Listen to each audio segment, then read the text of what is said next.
Have you ever felt like there's a part of you don't really understand? Like, you're not sure who you really are anymore? I've been there too. Let me share something with you. Maybe it'll help you see things a little clearer. Have you ever felt like you're living behind a mask? Not the kind you wear at parties or for fun, but the one that slowly, silently molds itself to your face over time, until you forget what you looked like without it. I've been there too, and if I'm being honest, sometimes I still catch myself hiding behind it. I used to think the ego was this helpful guide, the voice that pushed me forward, that made sure I didn't fall too far behind everyone else. But over the years, I've realized something I wish I had known earlier. That voice isn't always your friend. Sometimes it's the one quietly holding you back. It starts small, a need to be liked, a desire to prove yourself, wanting to feel seen, respected, important. All of that feels normal, right? But then you start shaping your identity around those external things. Your achievements, your image, how people perceive you. And slowly, piece by piece, you lose sight of who you actually are beneath all that noise. I didn't notice it at first. I was chasing things, success, recognition, stability. It felt good on the surface. But underneath, there was this strange emptiness I couldn't explain. I remember sitting in a room full of people, everyone laughing, drinks in hand, music playing, and feeling completely alone. Not because no one liked me, but because I couldn't feel me anymore. I had become a role I was performing, not a person who was living. Carl Jung once said that the ego is a small part of who we are, but when we identify too much with it, it becomes a prison. And that hit me like a punch to the gut, because I was living in that prison. I built it myself, with bricks made from expectations, approval, comparison, and fear. You know what's strange? The ego isn't loud. It doesn't scream. It whispers. It says things like, don't show them that side of you. They won't understand. Or, if you fail, they'll think less of you. It creates this constant pressure to curate your life, to stay in control, to always be enough. But enough for who? When I finally started questioning it, I realized how deeply I'd been disconnected from my own essence. My joy, my curiosity, my sense of wonder, all of it had been sacrificed in service of this carefully built identity. I thought I was protecting myself, but in truth, I was just hiding. I think a lot of us do this, especially in a world that constantly bombards us with images of perfection and polished lives. It's easy to feel like you're falling behind, like you have to keep up or get left behind. But what if that whole game is based on a lie? What if the person we're trying to become isn't even who we want to be? I remember one night, I couldn't sleep. My mind was spinning, looping through every mistake I'd made that week, every opportunity one didn't take, every way I thought I wasn't enough. And then this thought came, clear as day. Who told you that you have to earn your worth? That stopped me cold. We're not born thinking we're not enough. That belief is taught. It's absorbed. And once we internalize it, the ego latches on. It becomes the part of us that's always trying to fix perfect control. But the thing is, we don't need fixing. We need remembering. We need reconnecting. Beneath the layers of performance and pressure, there's a quiet self, the one you were before the world told you who to be. That part of you is still there, still whole, still waiting. And the more I listen to that part of me, the freer I feel. Not always comfortable. Growth never is, but freer. Freer to laugh without wondering how it sounds. Freer to rest without guilt. Freer to be imperfect and still feel lovable. This isn't about rejecting the ego completely. It has a role. It helps us function, navigate, make sense of things. But it's not supposed to run the show. When it does, it isolates us from others and from ourselves. So maybe the journey isn't about defeating the ego, but about seeing it clearly, understanding its fears, not believing every story it tells, and little by little stepping out of the mask, the role, the performance, and into something more real. I don't have all the answers, but what I've learned is this. When you start to question the prison, cracks begin to form. And through those cracks, the light gets in. Your true self. Not the polished, perfect version, but the soft, tender, beautiful core of who you are. That's where the healing begins. That's where freedom lives. And maybe just maybe you're closer to it than you think. There's this moment I keep coming back to. It was a quiet evening, nothing special. I was sitting on the couch with a cup of coffee, scrolling mindlessly through my phone. Picture after picture of people smiling, winning awards, buying homes, living their best lives. And for a second, I felt this sharp ache in my chest. Not envy exactly, but something heavier. A question floated up. If I have so much, why do I still feel so empty? I had the things I once thought would make me whole: a decent job, respect from people I admired, a place of my own. From the outside, I looked like someone who had it together. But inside, it was quiet in a way that didn't feel peaceful. It felt hollow. That was the moment I realized I'd been measuring my life with the wrong ruler. You see, the ego is clever. It convinces you that the finish line is just one more achievement away. It tells you, once you get the promotion, once they love you back, once you fix that flaw, then you'll feel enough. So you run and run. And when you finally reach that next goal, you look around and find another finish line, always just out of reach. It becomes a loop, a chase that never ends. I've met people who've reached the top of their game. Artists with fame, CEOs with power, influencers with massive followings. And you'd be surprised how many of them quietly admit to feeling the same thing, a gnawing sense that something's missing. That no matter how much they accumulate, it never quite fills the space inside. That's when it hit me. Success doesn't cure the ache. In fact, sometimes it amplifies it. Because once you get what you thought would heal you, and the pain is still there, you're left with no distraction, no excuse. Just the truth. And the truth is this: external success can't touch the parts of us that feel unseen, unloved, or unworthy. I think we're taught to decorate our cages, to make the prison look beautiful, to convince ourselves and others that if the cell is shiny enough, maybe we won't notice the bars. But the soul notices. Always. I started asking myself questions I'd avoided for years. Not what do I want to achieve, but what makes me feel alive. Not what will impress them, but what feels like me. And those questions, they cracked something open. The truth was, I'd abandoned parts of myself to play a role. The creative, curious, open-hearted parts. The ones that didn't fit neatly into the image I'd built. And it wasn't just me. So many of us do this. We silence our real self for the sake of being accepted. But acceptance that requires you to hide who you are isn't really acceptance. It's performance. There's a kind of grief that comes with realizing you've lived more for the approval of others than for your own joy. But there's also a strange, tender freedom in it. Because once you see the lie, you can't unsee it. You begin to sense the weight you've been carrying, and more importantly, that you don't have to carry it anymore. You start to wonder what life might feel like if you stopped trying to earn your worth and just started being. I'm not saying it's easy. Letting go of the image you've crafted is terrifying. There's comfort in predictability, even if it's suffocating. But authenticity, real, raw, messy authenticity, it breathes life back into you. It brings color to a world that had turned grayscale. I've come to believe that the emptiness we feel isn't a flaw in us. It's a sign that we've wandered too far from ourselves.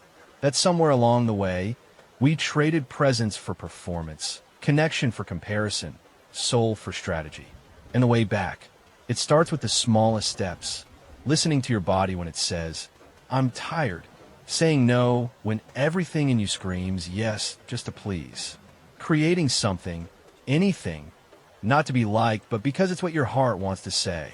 It's in those quiet moments when you pause long enough to ask, what do I really need? That you begin to remember who you are. Not the title, not the resume, not the image, but the self that's been waiting underneath it all, whispering, I'm still here. The ache doesn't mean you're broken. It means you're awakening. And maybe, just maybe, the life you've been chasing was never out there. It's been inside you this whole time, waiting for you to come home. You'd think that realizing something isn't working would make it easy to walk away from it. Like once you understand that a job is draining you, or a relationship is holding you back, or a belief is hurting you, you just let it go. But that's not how it works, is it? I've found that even when the cage is open, we hesitate. We stare at the open door like freedom might be a trick. We've spent so long adapting to the prison that we're not sure who we'd be without it. The ego hates uncertainty. It craves control, routine, stability, even if that means clinging to pain, even if it means staying small. I remember this period in my life where everything felt like it was crumbling. The path I was on no longer made sense, but I didn't have a new one to step into. I knew I needed change, but the fear of the unknown was louder than the call for something more. I'd ask myself, what if I leave and it's worse? What if I'm not ready? What if I fail? The ego has 1,000 ways of asking what if, all of them designed to keep you where you are. Sometimes we'd rather stay in a life that's slowly breaking us than risk stepping into one that might heal us, just because it's unfamiliar. That's the twisted power of comfort zones. They don't have to feel good to be familiar. They just have to feel known. And the ego clings to what it knows, no matter how much it hurts. It's like we build our identities around our routines, our roles, our environments. And the idea of changing those things threatens the foundation we've been standing on. Even if that foundation is cracking, even if it's making us miserable, we hesitate, because to step out means admitting we don't have it all figured out. It means surrendering control, and that's terrifying. I've sat in silence with that fear many times. Not fighting it, just feeling it, letting it wash over me. It's not fun. It's not poetic in the moment. It feels like drowning. But if you stay with it, if you let yourself face the full weight of your fear instead of numbing it, something shifts. You start to realize that fear itself can't hurt you. Only the avoidance of it can. And more than that, you begin to see what the fear is protecting. Often, it's not the external situation we're afraid of. It's what we believe it says about us. We fear change because we fear being exposed, as lost, as wrong, as not enough. But what if none of those things are true? What if the unknown isn't a threat, but an invitation? Every major turning point in my life, the ones that actually brought me closer to who I really am, started with that same feeling of fear. It was never comfortable, but it always led somewhere truer. There was a time I stayed in a job that drained me dry, not because I loved it, but because it gave me a title, a sense of importance, a paycheck that validated the persona I had worked so hard to maintain. And when I finally left, I felt lost, stripped. But for the first time in a long time, I also felt light. And in that space, in that terrifying, liberating space of not knowing, I began to rediscover what mattered. What lit me up? What felt like home inside me? Sometimes we don't realize how heavy the mask has become until we take it off. The ego wants certainty. The soul wants truth. And those two don't always walk the same path. The shift starts when you stop asking, will this be safe? And start asking, will this be real?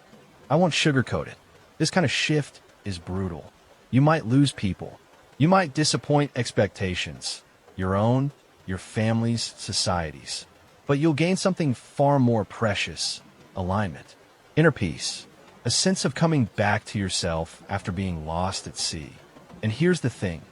Courage isn't the absence of fear. It's moving forward with it.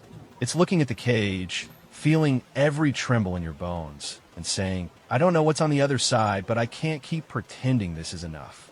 That choice, that first trembling step, is where the real journey begins. The ego will protest. It will beg you to go back, to shrink, to play it safe. But once you've tasted that spark of truth, of possibility, going back stops feeling like an option. So if you're standing at the edge, afraid to leap, I see you. I've been there. And I promise you this. There's life beyond the fear. A richer, messier, more honest life. The kind that doesn't just look good, it feels like home. And maybe that's the life you were meant for all along. There's something sacred about rock bottom. Not in the romanticized, movie script way, but in the raw, no place left to run, face in your hands kind of way. Because when everything you built starts to fall apart, the identity, the image, the life you thought you wanted, something else begins to emerge. Something deeper, something real. That's what happened to me. I had reached this point where the usual tricks didn't work anymore. The affirmations, the distractions, the pushing through. I couldn't keep pretending. I was tired, not just physically but spiritually tired, worn out from carrying an image of myself that no longer fit. And in that stillness, in that silent exhaustion, a new kind of question arose. What if I don't need to be fixed? What if I just need to be seen? That changed everything. Carl Jung talked about individuation, the process of becoming whole by integrating all parts of ourselves, especially the ones we've exiled. The shadow, the wounds, the shame, the things we were told not to show, the parts we learned to reject to survive. I started to look at those parts, not analyze them, not judge them, just notice. The fear of being left, the need to be perfect, the ache of never feeling good enough. I stopped asking what's wrong with me and began to ask, where did this start? And what I found surprised me. Most of the things I thought were flaws were actually defenses. Clever, complex ways I had learned to protect myself from pain. The overachiever in me wasn't greedy. He was scared. The people pleaser wasn't spineless. She was just desperate to feel loved. The anger, the sadness, the numbness, they all had stories. And slowly, I began to listen. This is where the real healing begins. Not in erasing who we've been, but in embracing all the pieces with tenderness. Seeing the shadow not as something to exile, but as something to understand. Because those parts of us, even the ones we don't like, are trying to help us. They just learned the wrong language. I remember writing myself a letter one night. I didn't plan to, it just kind of poured out.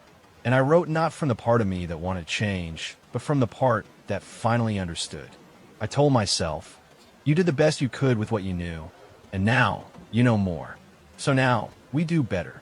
It was one of the most compassionate things I'd ever done. And for once, it didn't feel like I was trying to fix myself. It felt like I was finally meeting myself. That's what rewriting your story looks like. It's not denial. It's not rewriting facts. It's choosing a different lens, one that honors your survival, your complexity, your humanity. I stopped defining myself by my mistakes. I started seeing them as teachers. I stopped trying to be the best and started asking, what feels honest? What feels like peace? Not the loud kind, the quiet kind, the kind that settles in your bones. And something beautiful happened. I stopped needing to be impressive. I just wanted to be whole. The irony? That wholeness is magnetic. When you stop performing, you start connecting. People feel it. They lean in. Because deep down, we're all longing for permission to be real, to be messy, to be human.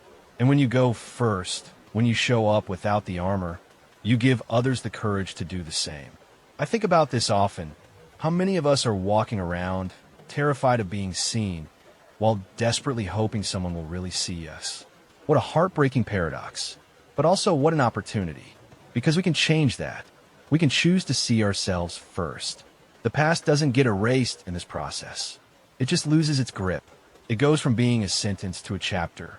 And suddenly, you're holding the pen again. You're not who you were at your lowest. You're who you became because of it. That's the shift.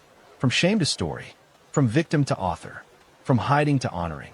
And no, it's not clean or linear. Some days, I still fall back into old patterns. The ego whispers again. The fear resurfaces. But now I catch it. I breathe. I remember, this is part of the process. You don't wake up one day and become whole. You remember your wholeness, piece by piece. You reclaim it. So if you're in that space right now, if the ground beneath you is shaky and the old ways no longer make sense, know this, you're not broken. You're on the brink. And the version of you that's waiting on the other side, they're not better. They're just truer. And that changes everything. If someone had told me that the way out wasn't some grand, heroic act, but a series of tiny, quiet choices, I'm not sure I would have believed them. I thought transformation had to be loud, dramatic even. But what I've come to learn is that the real shifts happen in the subtle, private moments no one else sees. Like sitting with a racing thought instead of trying to silence it. Like catching myself in self-criticism and gently saying, no, not this time. Like pausing before reacting, breathing instead of spiraling. These moments, though small, are revolutionary because they chip away at the old wiring, the reflexes shaped by ego, fear, and performance, and make space for something softer to grow. Meditation was the first practice that taught me this. And to be honest, I resisted it for years. The idea of just sitting there doing nothing while my mind ran wild. No thanks. But eventually I got tired of running. from my thoughts, my emotions, myself. So I sat. 5 minutes, then 10, then longer. At first, it was chaos. My mind felt like a crowded room with everyone shouting at once. But slowly, I started to notice the space between the thoughts. And in that space, I met a part of myself I had long forgotten, calm, present, unshaken. It wasn't that my thoughts disappeared. It was that I stopped believing all of them, especially the harsh ones. That inner voice, the one that tells you you're not doing enough, not being enough, it's not truth. It's habit. It's ego playing a role it was never meant to have. And that's where the next practice came in, inner dialogue. I started paying attention to how I spoke to myself. The tone, the language, the assumptions. And I realized that if I spoke to a friend the way I often spoke to myself, that friend wouldn't stay in my life for very long. So I began rewriting the script. Instead of "you're so behind," I said, "you're doing your best, and that's enough for today." Instead of "you always mess this up," I asked, "what can you learn from this?" It wasn't about toxic positivity or pretending everything was okay. It was about choosing words that nurtured instead of punished. And over time, my inner world became a more compassionate place to live. Self-reflection deepened this shift. I made space every week to just check in. Not to fix, not to plan, just to listen. I'd ask myself questions like, what's been weighing on me? Where am I out of alignment? What am I afraid to feel right now? It was uncomfortable at first, but clarity always followed. And with clarity came choice. These practices, meditation, inner dialogue, reflection, they work together like threads in a tapestry. They reweave the fabric of how you relate to yourself. And once that changes, everything else does too. But maybe the most unexpected teacher on this path has been empathy. Not just toward others, but toward myself. I used to think empathy was this outward-facing trait, something you give to people in pain. But true empathy begins inward. It's looking at your own mess, your own contradictions, and saying, I see you. I get it. You're human. When you extend that kindness to yourself, it naturally spills over to others. You stop needing people to be perfect. You stop trying to fix them or judge them. You just witness. And in that witnessing, something beautiful happens. Connection. You realize we're all carrying something. That behind every mask is a story. That everyone's fighting battles no one else can see. And suddenly, life feels less lonely. That's what these practices give you. Not perfection, not certainty, but presence, groundedness, a deeper relationship with yourself, and through that, with the world. I won't lie and say it's easy. It takes consistency, patience, gentleness, especially on the days when you want to give up, when the old voice returns and says, this isn't working. But those are the days that matter most. The days you show up anyway. The days you choose yourself again and again. And eventually, something shifts. You realize the prison door was never locked. You were just waiting for permission to walk through. So you give it to yourself. And that first step, shaky as it may be, leads to a life that doesn't just look different. It feels different. Because for the first time, it's being lived from the inside out. I used to think that authenticity meant being bold, loud, unapologetically yourself. But as I've walked this path a bit longer, I've realized that true authenticity isn't about being loud. It's about being honest. Deeply, sometimes uncomfortably honest. With others, sure, but mostly with yourself. And that's the hardest part. Because being honest with yourself means admitting that some of the choices you've made, some of the things you've clung to, the identities you've built, the relationships you've kept, weren't really yours. They were borrowed, inherited, performed, and that can be painful to see. I remember the first time I sat down and really asked myself, what parts of my life are rooted in fear instead of truth? That question cracked something open. It wasn't that everything in my life was wrong, but so much of it had been chosen by the version of me who was trying to prove something to someone, maybe even to everyone. I had been chasing a life that made sense on paper, but not in my body, not in my heart. And that's the thing about living from ego. It's rarely sustainable. Eventually, it demands more than it gives. Eventually, you feel the dissonance, the subtle ache of misalignment, the sense that you're playing a role in someone else's script even though it has your name on it. So I started making changes. Small ones at first, letting myself rest without guilt, saying no to things I used to say yes to just to keep the peace, being quiet in conversations where I used to overperform. At first, it felt like I was doing something wrong, like I was disappointing some invisible audience I'd carried around in my head for years. But then something surprising happened.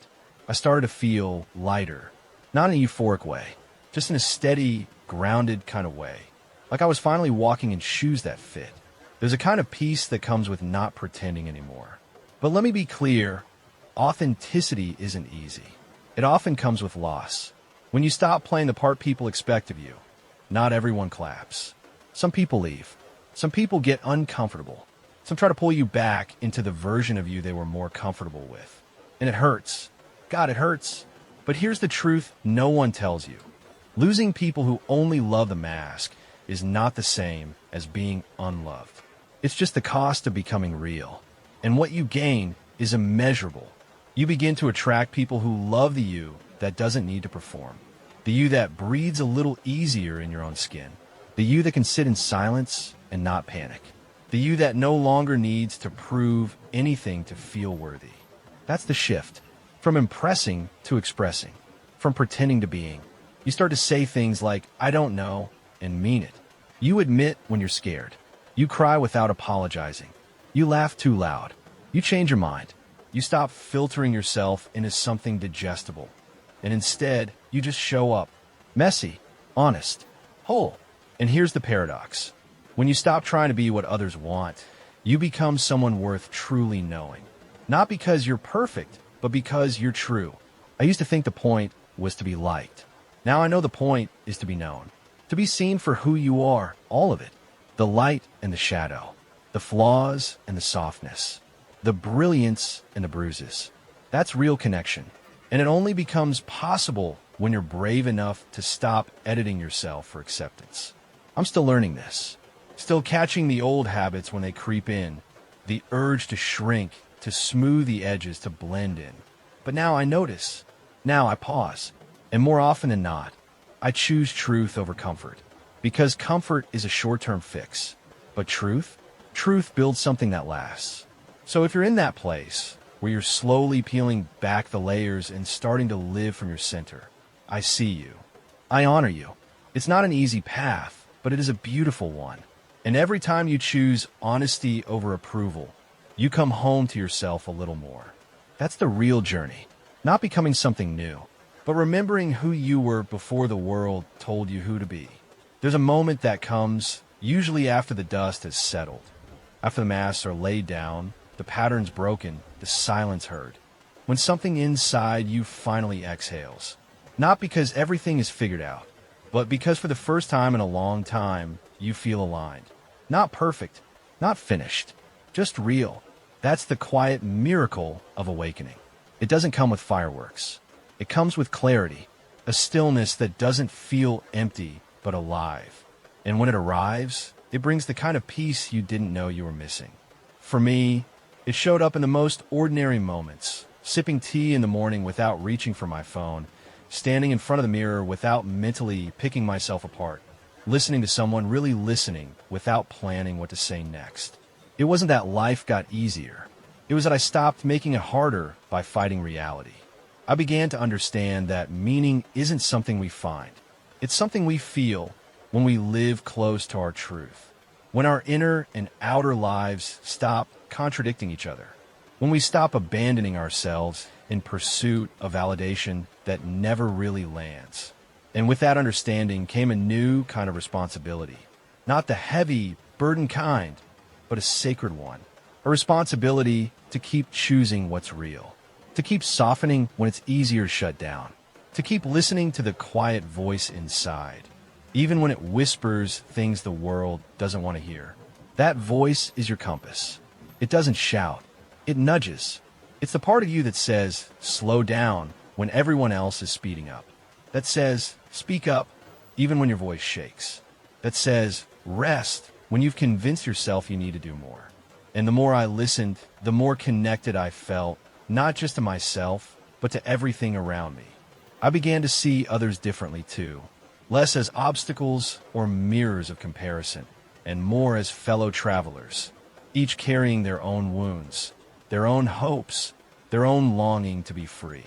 That's when empathy deepens, when you realize we're all in this strange, beautiful mess together, and that maybe, just maybe, the greatest gift we can give one another is presence. Not advice, not solutions, just the honest, loving presence of someone who's willing to witness you as you are. I think that's what healing really is. It's not about never hurting again. It's about hurting consciously, about knowing where the wound is and choosing not to scratch it open every time it stings. It's about growing soft where you used to harden and choosing to open again and again, even when life gives you every reason not to. It's also about recognizing that the ego never fully disappears. It still whispers. It still wants to protect, to compare, to control. But now you see it for what it is, a scared part of you trying to keep you safe. You don't hate it. You just don't let it drive the car anymore. You hold it gently. You thank it. And then you turn back to the path that feels like home. And home isn't a destination. It's a way of being. It's when you speak from your truth, even if it trembles. When you choose integrity over image. When you treat yourself with the kind of love you once thought you had earned. It's when you let yourself be ordinary, and in doing so, discover how extraordinary that actually feels. So if you're here, at the end of this reflection, or maybe at the beginning of your own, I want you to know this. You're not behind. You're not broken. You're not too late. You're unfolding. And every breath you take in alignment with your truth is a step toward the life that's been waiting for you all along.